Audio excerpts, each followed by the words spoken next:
Hello everyone. So in this video we are going to study matrix, which is unit 3rd from the class 12th book NCERT. So what is matrix? Matrix is nothing else. It is a representation of numbers or elements in the form of rows and columns. So rows, what are rows? So इसमें यहाँ पे जो rows की representation है that is 2, 3 and 5.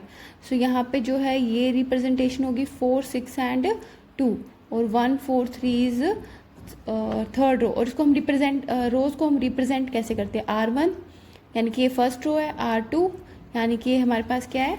Second row है, then it is R3। तो यहाँ पे हमारे पास ये होगी थर्ड रो।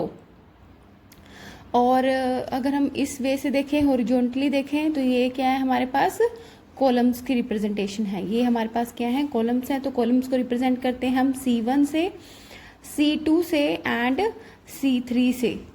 सो हमारे पास क्या है? 3 कॉलम्स हैं और 3 रोज है। So matrix is nothing as it is a representation of numbers and elements in the form of rows and columns. So what is the definition of matrix? Says a matrix is an ordered rectangular array of numbers or functions. तो ज़रूरी नहीं है matrix में जो मतलब हम सिर्फ numbers को रिप्रेजेंट कर सकते हैं, हम फंक्शंस को भी रिप्रेजेंट कर सकते हैं. तो फंक्शंस क्या होते हैं? जो वेरी करते हैं. जैसे कि हमारे पास क्या है? 1 + x, तो x की वैल्यूज़ क्या वेरी करती है, तो हम इसमें फंक्शंस को भी रिप्रेजेंट कर सकते हैं एक मैट्रिक्स में. And it is also not necessary that number of rows are equals to number of columns. ज़रूरी नहीं है कि हमारे पास जो मैट्रिक्स है उसमें जो नंबर ऑफ रोज हैं वो नंबर ऑफ कॉलम्स के इक्वल हों. जैसे कि इस मैट्रिक्स में हमारे पास नंबर ऑफ रोज कितनी है? 1, 2 and 3. These are the 3 rows of this matrix. तो ये हम इसको रोज को रिप्रेजेंट करते हैं with R1, R2 and R3. और अगर हम नंबर ऑफ कॉलम्स की बात करें तो नंबर ऑफ कॉलम्स कितने हैं? 1 एंड 2. तो कॉलम्स को रिप्रेजेंट करते हैं विद C1 एंड C2. तो नंबर ऑफ रोज कितनी है? Number of rows are 3 and number of columns are 2. And in this matrix number of rows are 2 and number of columns are 3. So columns को हम जो है horizontally represent करते हैं. So these are number of columns. तो हमारे पास यहाँ पे columns कितने हो गए इस matrix में? C1, C2 and C3. And rows कितनी हो गई हमारे पास? R1 and R2. So number of rows are 2. सो अभी हमने मैट्रिक्स के बारे में पढ़ा. So matrix is nothing else, it is a representation of elements in the form of rows and columns. So अब हम पढ़ेंगे order of matrix. Order of matrix क्या होता है? सो ऑर्डर ऑफ मैट्रिक्स हम बोल सकते हैं a matrix which is having number of rose. Number of रोज को सपोज हमने क्या है? m नंबर ऑफ रोज ले लिए और n हमारे पास क्या है? नंबर ऑफ कॉलम्स को रिप्रेजेंट कर रहा है. तो ऑर्डर ऑफ मैट्रिक्स क्या होगा? m into n. m cross n is the order of matrix. तो हमारे पास m क्या रिप्रेजेंट कर रहा है? m रिप्रेजेंट कर रहा है नंबर ऑफ रोज को, और n क्या रिप्रेजेंट कर रहा है? n रिप्रेजेंट कर रहा है नंबर ऑफ कॉलम्स को रिप्रेजेंट कर रहा है. तो हमारे पास ऑर्डर क्या होगा? m इंटू n, यानी कि number of rows into number of columns. तो हमारे पास क्या आ जाएगा? Order of matrix. जैसे कि हमारे पास यहाँ पे मैट्रिक्स गिवन थी, तो इसमें नंबर ऑफ रोज कितनी है? इसमें नंबर ऑफ रोज हमारे पास 3 है. और नंबर ऑफ कॉलम्स कितने हैं? नंबर ऑफ कॉलम्स हमारे पास कितने हैं? 3 है. तो इस मैट्रिक्स का ऑर्डर क्या हो जाएगा? 9. जैसे कि हमारे पास मैट्रिक्स A है, तो यहाँ पे नंबर ऑफ रोज कितने हैं? 3 है. और नंबर ऑफ कॉलम्स कितने हैं? 2. तो यहाँ पे number of order of matrix क्या हो जाएगा? 6. और 6 क्या है? जितने एलिमेंट्स हैं वो क्या है? वही हमारा ऑर्डर है. तो इसको हम रिप्रेजेंट कर सकते हैं number of rows multiply by number of column. So इस मैट्रिक्स का ऑर्डर क्या होगा? यहाँ पे जो रोज हैं वो कितनी हैं? 2 हैं. और कॉलम कितने हैं? 3. तो इस मैट्रिक्स का ऑर्डर क्या हो जाएगा? 6. और 6 ही मैट्रिक्स में क्या है? एलिमेंट्स हैं. तो अगर हमें किसी क्वेश्चन में हमें गिवन है कि नंबर ऑफ एलिमेंट्स किसी मैट्रिक्स के गिवन है, तो उससे क्वेश्चन आ सकता है कि ये पूछ सकते हैं कि हमें वो बताओ, ऑर्डर बताओ, मैट्रिक्स का ऑर्डर क्या होगा. तो पॉसिबल ऑर्डर्स हम इसमें जैसे 6 अगर एलिमेंट्स हैं तो हम 6 एलिमेंट्स की हेल्प से पॉसिबल ऑर्डर्स बता सकते हैं। कैसे, जैसे कि हमें टोटल 6 एलिमेंट्स चाहिए तो 6 इंटू 1 से भी हमारे पास 6 एलिमेंट्स आएंगे, 1 इंटू 6 से भी हमारे पास 6 एलिमेंट्स आएंगे, 3 इंटू 2 से भी हमारे पास 6 एलिमेंट्स आएंगे, 2 इंटू 3 से भी हमारे पास क्या होगा 6 एलिमेंट्स आएंगे। तो उस मैट्रिक्स के जो पॉसिबल ऑर्डर्स हैं वो हमारे पास क्या है, ये बन सकते हैं। तो ये हमारे पास क्या है, 4 पॉसिबल ऑर्डर्स हैं अगर किसी मैट्रिक्स में क्या है 6 एलिमेंट्स है। तो एलिमेंट्स की हेल्प से हम पॉसिबल ऑर्डर्स बता सकते हैं और ऑर्डर्स की हेल्प से हम बता सकते हैं कि नंबर ऑफ एलिमेंट्स कितने होंगे किसी मैट्रिक्स में। So what is order? It is the multiplication of number of rows into number of columns. So आपने क्या है, रोज को काउंट करना है, कॉलम्स को काउंट करना है और दोनों को मल्टीप्लीकेशन करके देखना है, तो आपके पास क्या आ जाएगा, order of matrix. So definition क्या बोलती है ऑर्डर ऑफ मैट्रिक्स की? So a matrix having m rows and n columns is called a matrix of order m cross n। So this is the definition of order of matrix. So for example हमें ये matrix given है 3x3 order है इसका। So number of elements कितने होंगे इस matrix में, 9। सो इसमें हमें पता है हमारे पास कितनी रोज हैं, 3 रोज होगी, R1 R2 एंड R3, और कॉलम्स कितने हो गए, C1 C2 एंड C3। ये हमारे पास क्या हो गए, इसके कॉलम्स हो गए। सो अगर हमें इसको एक जर्नल रिप्रेजेंटेशन देनी है कि ये जो प्लेस है, मतलब 3 जिस फर्स्ट एलिमेंट है जैसे इस मैट्रिक्स का, तो इसको अगर हमें जर्नल रिप्रेजेंटेशन देनी है तो वो कैसे होगा? तो ये जो है ये फर्स्ट रो का फर्स्ट एलिमेंट है ना, फर्स्ट रो का और कॉलम का क्या है, इधर से ये फर्स्ट कॉलम का और फर्स्ट रो का एलिमेंट है, तो 1 और 1। तो इसका रिप्रेजेंटेशन कैसे होगा, जर्नल रिप्रेजेंटेशन क्या हो जाएगा, A1 1। ठीक है, तो जैसे अगर हमारे पास ये क्या है, सेकंड है, तो इसको हम कैसे रीड आउट करेंगे, ये फर्स्ट रो में सेकंड कॉलम में है ना, तो हम इसको लिखेंगे A1 2। फर्स्ट रो, पहले हमें रो लिखना है फिर कॉलम लिखना है। अब जैसे ये फर्स्ट है, यहाँ पे 1 है, तो इसको लिखेंगे A1 3।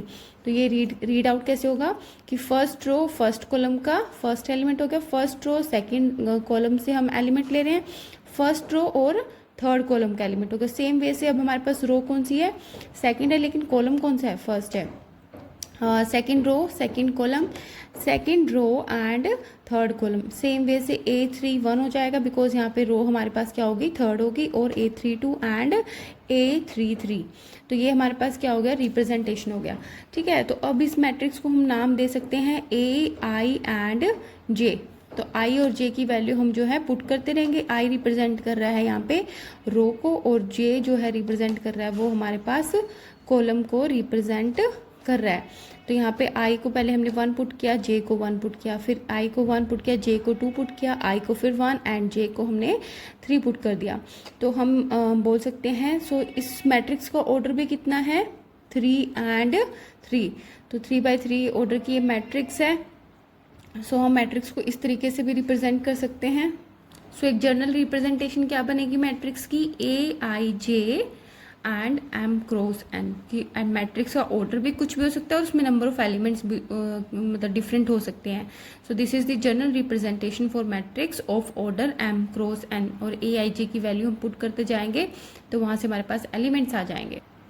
अब जैसे क्वेश्चन गिवन है, construct 3x2 matrix whose elements are given by A, I, J। और A, I, J की वैल्यू हम कैसे कैलकुलेट कर सकते हैं, 1/2 mode of I minus 3J। तो हमें 3/2 का मैट्रिक्स कंस्ट्रक्ट करना है। सो हमारे पास 3/2 का मैट्रिक्स क्या होगा, A11 एंड A12, बिकॉज 3 रोज हैं और 2 कॉलम्स हैं, A21 and A22, A31 and A33। तो हम वैल्यू फाइंड आउट कर सकते हैं इसमें। जैसे अगर हमें फाइंड आउट करना है A11, तो हमें I को भी 1 पुट करना है और J को भी 1 पुट करना है। तो हमारे पास वैल्यू हो जाएगी 1 माइनस 3 ऑफ 1। तो हमारे पास ये वैल्यू जो है क्या आ जाएगी, 1/2 मोड माइनस 2। तो मोड में जो वैल्यू होती है वो पॉजिटिव होती है, 2/2 हो गया, तो ये वैल्यू कितनी आ जाएगी, 1। तो हमारे पास जो है एक एलिमेंट क्या आ गया, A11 की वैल्यू निकाल दी। सेम वे से हम A12 फाइंड आउट कर सकते हैं। यहाँ पे I की वैल्यू 1 एंड J की वैल्यू कितनी है, 2।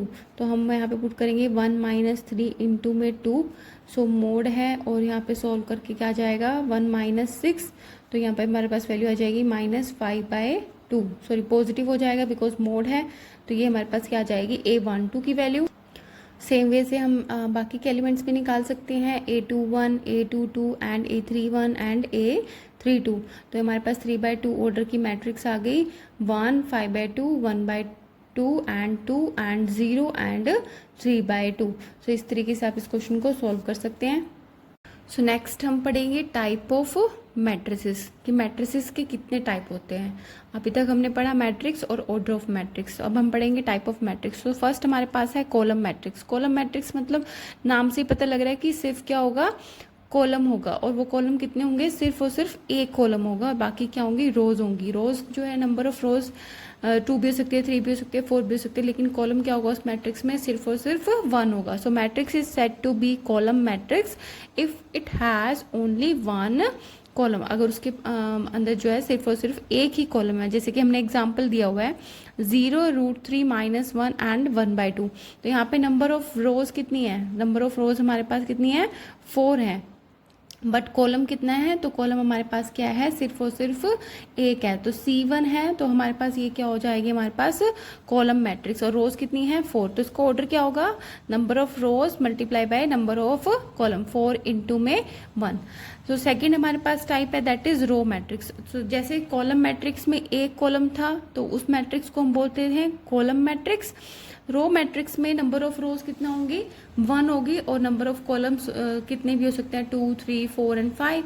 सो a matrix is said to be row matrix if it has only 1 row. अगर उसके अंदर सिर्फ और सिर्फ क्या है, एक रो, और रो को हम क्या रिप्रेजेंट करते हैं, इस तरीके से। और हमारे पास कॉलम्स कितने हो जाएंगे, C1, C2, C3 and C4, लेकिन नंबर ऑफ रोज कितनी है, R1। तो a matrix is said to be row matrix if it has only 1 रो।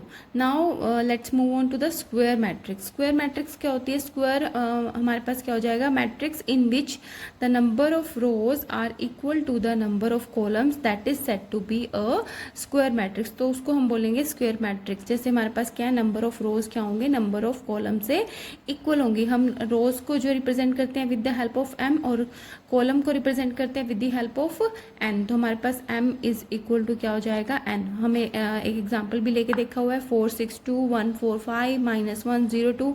तो यहाँ पर जो रोज हैं वो हमारे पास कितनी हैं, 3 हैं, और हमारे पास जो कॉलम्स हैं वो भी कितने हैं, 3 हैं। तो हमारे पास ये जो मैट्रिक्स है ये क्या है, एक स्क्वायर मैट्रिक्स है। तो इसका ऑर्डर हो जाएगा 3/3। सो नेक्स्ट टाइप हमारे पास क्या है, डायगोनल मैट्रिक्स। तो डायगोनल मैट्रिक्स में हम क्या बोलेंगे, a square matrix is said to be diagonal matrix if all its non diagonal elements are 0।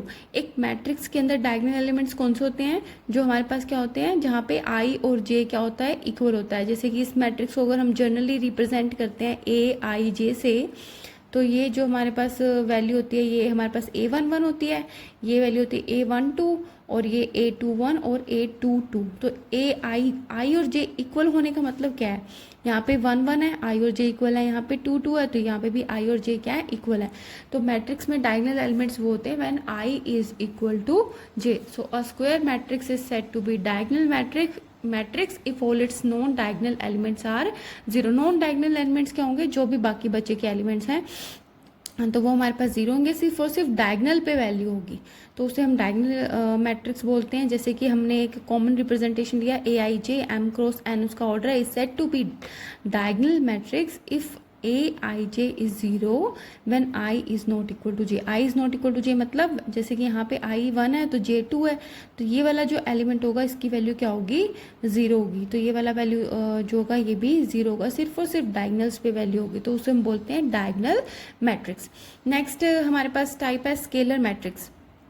Scalar matrix क्या होती है, a diagonal matrix is said to be scalar matrix if its diagonal elements, जो diagonal elements हैं they are equal, मतलब कि सारे के सारे क्या होना चाहिए, सेम होना चाहिए। डायगोनल मैट्रिक्स में था कि डायगोनल पे वैल्यू होनी चाहिए, और स्केलर मैट्रिक्स में क्या है कि जो डायगोनल एलिमेंट्स हैं वो क्या होने चाहिए, सेम होना चाहिए। जैसे कि हमने एक मैट्रिक्स का एग्जाम्पल लिया हुआ, तो यहाँ पे जो A11 है वो भी √3 है, A22 है वो भी √3 है, A33 है वो भी √3 है, और बाकी के जितने भी नॉन डायगोनल एलिमेंट्स हैं वो क्या है, सारे के सारे जीरो है। तो उस मैट्रिक्स को हम क्या बोलेंगे, स्केलर मैट्रिक्स बोलेंगे। जनरल रिप्रेजेंटेशन में दिया हुआ है जैसे कि मैट्रिक्स AIJ जिसका ऑर्डर m क्रॉस n है is said to be scalar matrix if AIJ is equal to 0, जब हमारे पास I is not equal to j है, and AIJ is some constant equal constant when I is equal to j। I और j कब कहाँ पे equal होते हैं, ये इक्वल होते हैं हमारे पास डायगोनल्स पे। नेक्स्ट हमारे पास है आइडेंटिटी मैट्रिक्स। आइडेंटिटी मैट्रिक्स क्या होती है, a square matrix in which elements in the diagonal are 1। अब क्या बोल रहे हैं कि जो डायगोनल एलिमेंट्स हैं वो इक्वल तो हैं लेकिन वो क्या है, 1 है, सिर्फ और सिर्फ 1 है, तो बाकी के सारे एलिमेंट्स क्या हैं, 0 है, तो उसे हम बोलते हैं आइडेंटिटी मैट्रिक्स। आइडेंटिटी मैट्रिक्स का एग्जाम्पल क्या है, 1 0 0 एंड 1। तो यहाँ पे जो डायगोनल एलिमेंट्स है वो हमारे पास क्या है, 1 है, और बाकी की जो नॉन डायगोनल एलिमेंट्स है वो क्या है, 0 है। सेम वे से ये एक और एग्जाम्पल दिया हुआ है, इसमें ऑर्डर 3/3 है, यहाँ पे ऑर्डर 2/2 है। तो आइडेंटिटी मैट्रिक्स को हम रिप्रेजेंट करते हैं I से। तो यहाँ पे ऑर्डर 2 था तो इसको I2 बोल दिया, और यहाँ पे ऑर्डर 3 था तो यहाँ पे। सो नेक्स्ट टाइप है हमारे पास जीरो मैट्रिक्स। जीरो मैट्रिक्स क्या होती है, matrix is said to be zero matrix if all its elements are zero. सारे के सारे एलिमेंट्स क्या होंगे, जीरो होंगे, तो वो हमारे पास क्या हो जाएगी, जीरो मैट्रिक्स। और हम इसको जीरो मैट्रिक्स को नल मैट्रिक्स भी बोल सकते हैं। नेक्स्ट है हमारे पास इक्वालिटी ऑफ मैट्रिक्स की, दो मैट्रिक्स को हम इक्वल कब बोलेंगे। सो टू मैट्रिसेस यहाँ पे दिया हुआ है AIJ and BIJ, they are said to be equal if they are of the same order. Order यानी कि सेम होना चाहिए। अगर ये मैट्रिक्स 2 ऑर्डर की है तो ये वाला मैट्रिक्स भी 2 ऑर्डर का होना चाहिए। अगर ये मैट्रिक्स 3/3 ऑर्डर का है तो ये वाला मैट्रिक्स भी 3/3 ऑर्डर का होना चाहिए। तो ये इसका मतलब हो गया फर्स्ट लाइन का। सेकेंड हमारे पास है each element of A is equal to the corresponding element of B। मतलब एलिमेंट्स भी सेम होना चाहिए। A 1 1 अगर 2 है तो हमारे पास B 1 1 भी 2 होना चाहिए।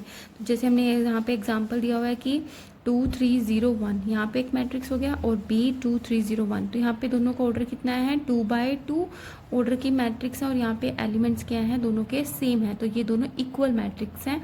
अगर यहाँ पे एलिमेंट सेम नहीं होते तो वो इक्वल नहीं होते। तो जैसे कि हमारे पास यहाँ पे तो A और B इक्वल हो गए, यहाँ पे नहीं होंगे, A is not equal to B, because यहाँ पे ऑर्डर्स तो सेम है, मैट्रिक्स का 2/2 ऑर्डर है, बट मैट्रिक्स के एलिमेंट्स क्या है, सेम नहीं है। सिर्फ R2 में सेम है, R1 में सेम नहीं है, तो ये हमारे पास क्या हो जाएगी, नॉट इक्वल मैट्रिक्स। तो यहाँ पे इक्वालिटी नहीं आएगी। तो इक्वालिटी ऑफ मैट्रिक्स के ऊपर बेस्ड ये एग्जांपल दिया हुआ है। यहाँ पे दो मैट्रिक्स दिए हुए हैं जिनका ऑर्डर क्या है, 3/3 ऑर्डर की दोनों मैट्रिक्स हैं, बट हमें ये दोनों मैट्रिक्स क्या गिवन है, इक्वल है। तो इक्वालिटी ऑफ मैट्रिक्स क्या बोलते हैं कि कोरस्पेंडिंग एलिमेंट्स भी क्या होंगे, इक्वल होंगे। और हमें वैल्यूज फाइंड आउट करनी है A B C X Y and Z, जितने भी वेरिएबल्स हैं उनकी वैल्यूज फाइंड आउट करनी है। तो हमारे पास जैसे कि अगर हम इक्वालिटी के डेफिनेशन पे चले तो x+3 हमारे पास क्या हो जाएगा, 0 के इक्वल हो जाएगा, है ना। तो यहाँ पे हमारे पास x की वैल्यू क्या आ जाएगी, x की वैल्यू आ जाएगी हमारे पास -3, तो हमारे पास x की वैल्यू निकल गई। यहाँ पे अगर हम सेकेंड एलिमेंट को कंपेयर करेंगे A 1 2 को, और यहाँ पे जैसे अगर हम इस मैट्रिक्स को B मैट्रिक्स बोलते हैं तो ये B1 2 हो जाएगा। तो इन दोनों को इक्वेट करेंगे तो हमारे पास Z+4 इज इक्वल टू क्या हो जाएगा, 6। तो ये हमारे पास Z की वैल्यू क्या आ जाएगी, 6 - 4 विच इज इक्वल्स टू 2। तो Z की वैल्यू भी हमने फाइंड आउट कर ली, X की होगी, Z की होगी। नेक्स्ट हमारे पास गिवन है 2y - 7 is equals to 3y - 2। Equality of matrix के ऊपर हम चल रहे हैं, 3y - 2। तो हमारे पास 2y माइनस में 3y इस साइड आगे आ गया, -2 + 7 हो जाएगा, -y इज इक्वल टू हो जाएगा 5। तो हमारे पास y की वैल्यू क्या आ जाएगी, -5। तो ये हमारे पास y की वैल्यू आ गई, x हो गया, y हो गया एंड z हो गया। अब हमें a b c की निकालनी है। तो यहाँ पे -6 इज इक्वल टू -6 गिवन है, और a के लिए हो जाएगा a -1 इज इक्वल्स टू -3। तो a की वैल्यू क्या आ जाएगी, -3 + 1। तो हमारे पास a का वैल्यू कितना होगा, a की वैल्यू हो जाएगी -2। उसके बाद अगर हमें सी का वैल्यू कंपेयर करना है तो हमारे पास 2c+2 इज इक्वल टू हमारे पास 0 हो जाएगा, और यहाँ से वैल्यू आएगी हमारे पास 2c इज इक्वल्स टू -2, और c की वैल्यू कितनी आ जाएगी -1। और b की अगर हमें वैल्यू फाइंड आउट करनी है तो हमारे पास है b-3 is equals to 2b+4। तो 4 अगर हम इधर ले लेते हैं और यहाँ पे हो जाएगा 2b-b, तो b इज इक्वल्स टू हो जाएगा 1।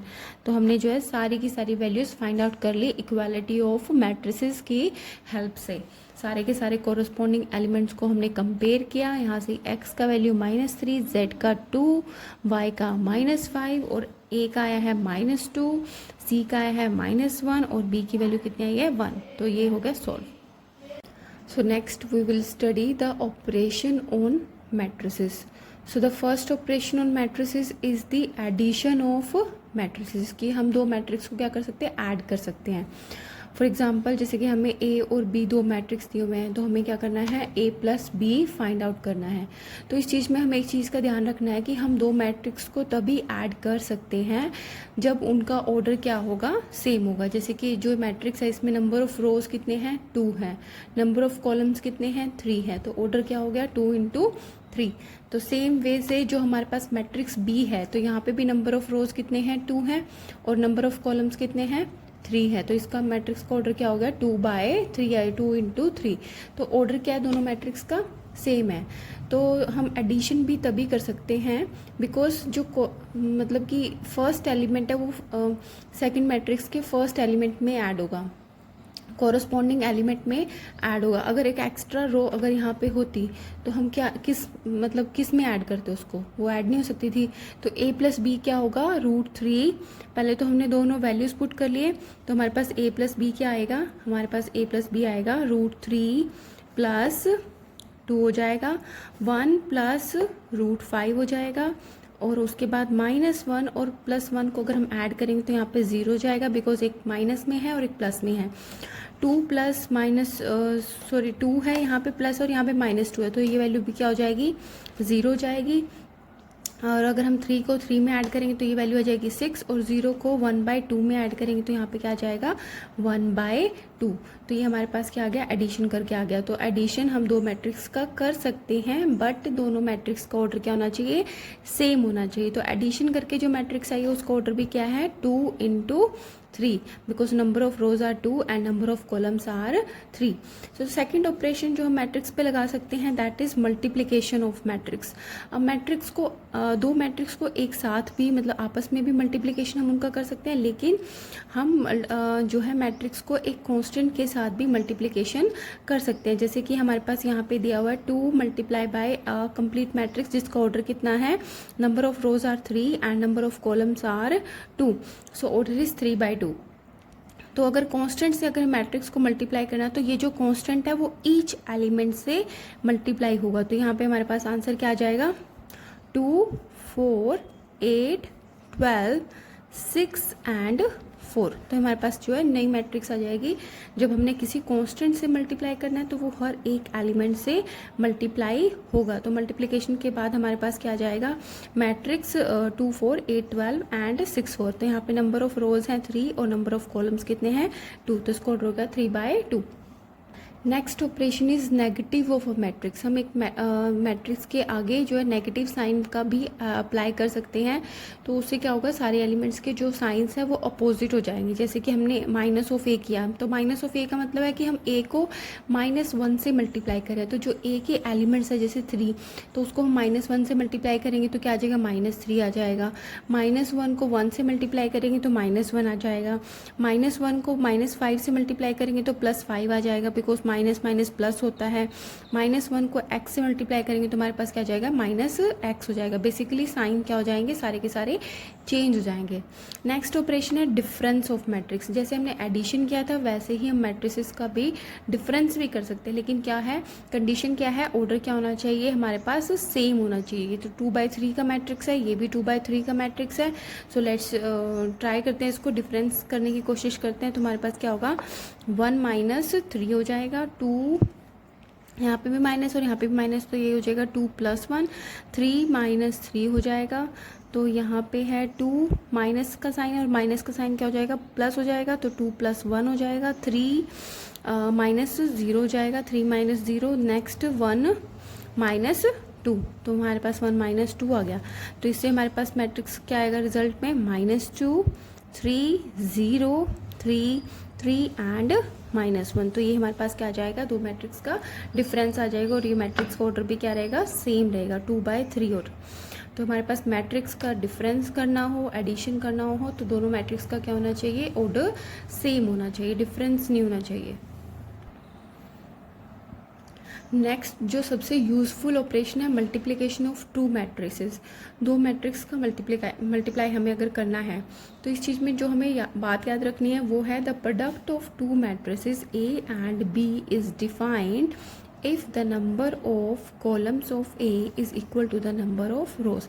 जो नंबर ऑफ कॉलम्स है, मतलब एक मैट्रिक्स जो हमारे पास फर्स्ट मैट्रिक्स है उसमें जो नंबर ऑफ कॉलम्स है, यहाँ पे नंबर ऑफ कॉलम्स कितने हैं, यहाँ पे ये C1 है, ये यहाँ पे C2 है, ये यहाँ पे C3 है। सेकंड मैट्रिक्स के नंबर ऑफ रोज के इक्वल होना चाहिए, जैसे कि यहाँ पे ये R1 है, ये R2 है और ये हमारे पास क्या है, R3 है। तो जो कॉलम्स है, नंबर ऑफ कॉलम्स 3 है, नंबर ऑफ रोज भी क्या है, 3। तो इस प्रोडक्ट में ये कंडीशन है। तो हम प्रोडक्ट करते कैसे मैट्रिक्स का, तो हम जो है इस डायरेक्शन में चलते हैं, मल्टीप्लिकेशन करेंगे इन एलिमेंट्स के साथ। मतलब कि जो पहला रो है यहाँ पे वो हमारे पास जो है कॉलम्स के साथ मल्टीप्लाई होगा, जैसे कि 1 × 2 माइनस प्लस करेंगे, -1 × में -1, तो ये हमारे पास क्या हो जाएगा, फर्स्ट एलिमेंट।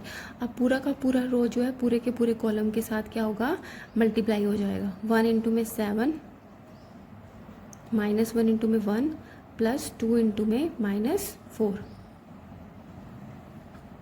नेक्स्ट है 0 × में 2, प्लस 3 × में -1, प्लस 4 × में 5। नेक्स्ट है 0 × में 7, प्लस 3 × में 1 एंड 4 × में -4। ये मैंने कैसे किया, सेकंड रो को पहले पूरे फर्स्ट कॉलम के साथ और सेकंड रो को फिर पूरे कॉलम सेकंड के साथ। तो ये हमारे पास क्या हो जाएंगे, एलिमेंट्स आ जाएंगे। इनको सॉल्व करेंगे तो यहाँ पे 2, यहाँ पे हो जाएगा 1 और ये हो जाएगा 5 × 2 10, 10 + 2 12 प्लस 1 13 हमारे पास यहाँ पे आ जाएगा। यहाँ पे होगा 7 -1 और -8, -8 और -1 -9, तो 7 - 9, तो हमारे पास वैल्यू क्या आ जाएगी, -2। यहाँ पे होगा ये 0 हो जाएगा, ठीक है, ये हो जाएगा -3 और ये है हमारे पास 20, तो 20 - 3 कितना हो जाएगा, 17। ये वैल्यू भी 0 हो जाएगी। फिर यहाँ पे हमारे पास 3 है, ये हमारे पास 16 है, तो 16 - 3 कितना हो जाएगा, -13। तो ये हमारे पास क्या आ गया, प्रोडक्ट में क्या करना है, फर्स्ट रो को फर्स्ट कॉलम के साथ, फिर फर्स्ट रो को सेकंड कॉलम के साथ, और अगर थर्ड कॉलम होता तो फर्स्ट रो को थर्ड कॉलम के साथ करते। यहाँ पे सेकंड रो को फर्स्ट कॉलम के साथ, सेकंड रो को सेकंड कॉलम के साथ। तो ये हमारे पास क्या आ जाएगी, नई मैट्रिक्स आ जाएगी जो क्या है, product of A and B. So next we are going to study the properties of matrix addition. तो कुछ लॉज होते हैं मैट्रिक्स एडिशन के, जैसे कि हमें पता है कि हम दो मैट्रिक्स को ऐड कर सकते हैं और ऐड करने का कंडीशन होता है कि दोनों मैट्रिक्स का ऑर्डर क्या होना चाहिए, सेम होना चाहिए।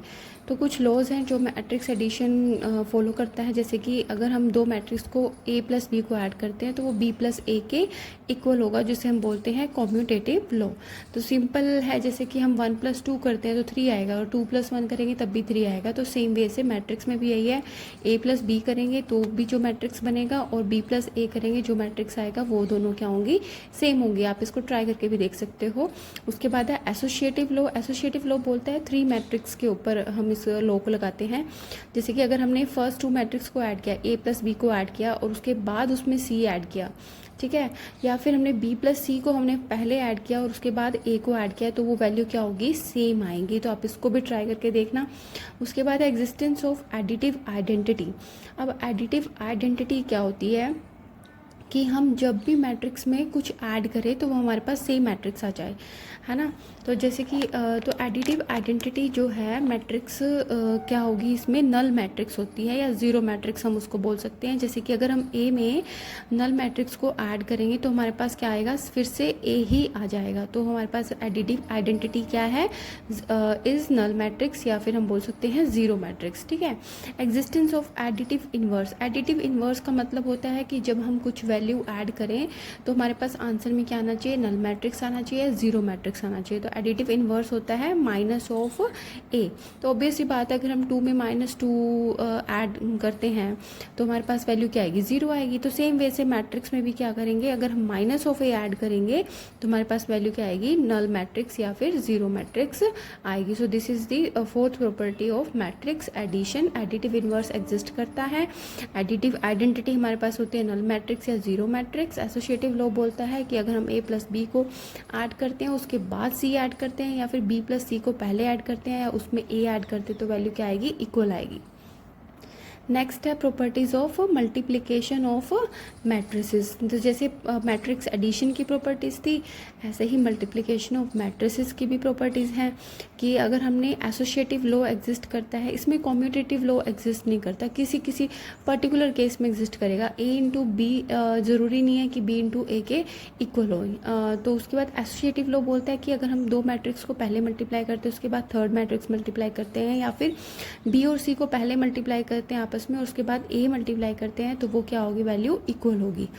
डिस्ट्रीब्यूटिव लॉ बोलता है कि ए, दो मैट्रिक्स को हमने ऐड किया उसके बाद ए को मल्टीप्लाई किया, या फिर हमने ए को बी से मल्टीप्लाई किया और ए को सी से मल्टीप्लाई किया फिर ऐड किया, तो वो वैल्यू क्या आएगी, सेम आएगी। ऐसे ही हमने दो मैट्रिक्स ऐड की ए प्लस बी और उसमें जो है सी से मल्टीप्लाई किया, तो हमारे पास ए और सी और प्लस बी प्लस सी के इक्वल होगा वो।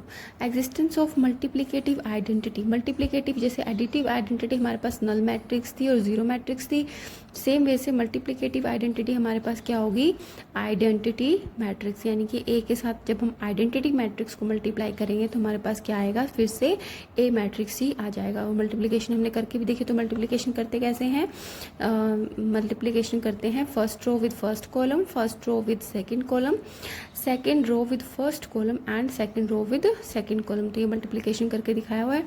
तो हमारे पास फिर से सेम ए आ रहा है, तो हमारे पास मल्टीप्लिकेटिव आइडेंटिटी क्या है, आइडेंटिटी मैट्रिक्स है। सो इस वीडियो में इतना ही। आई होप आपको वीडियो पसंद आया हो, चैप्टर समझ में आए। अगर चैप्टर समझ में आए और आपको वीडियो पसंद आए तो प्लीज़ वीडियो को लाइक करना और शेयर करना और सब्सक्राइब करना चैनल को। और इसके बाद का जो चैप्टर हम नेक्स्ट वीडियो में करेंगे। Thank you so much.